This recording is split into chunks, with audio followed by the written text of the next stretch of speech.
গ্রন্থ সুনান তিরমিজি তাহকিকৃত। অধ্যায় 34 দুনিয়াবি ভোগবিলাসের প্রতি অনাসক্তি।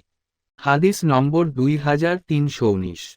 12 স্বল্পভাষী হওয়া। 2319 বিলাল ইবনুল হারিস আল মুজানি রদিয়াল্লাহু তাআলা আনহু নামীয় রাসূলুল্লাহ সাল্লাল্লাহু আলাইহি ওয়াসাল্লামের সাহাবী বলেন, আমি রাসূলুল্লাহ সাল্লাল্লাহু আলাইহি ওয়াসাল্লামকে বলতে শুনেছি, তোমাদের মধ্যে কোন ব্যক্তি কখনো আল্লাহ তাআলার সন্তুষ্টির কথা বলে, যার সম্পর্কে সে ধারণাও করে না যে তা কোথায় গিয়ে পৌঁছবে, অথচ আল্লাহ তাআলা তার এ কথার কারণে তার সাথে মিলিত হওয়ার দিন পর্যন্ত তার জন্য স্বীয় সন্তুষ্টি লিখে দেন।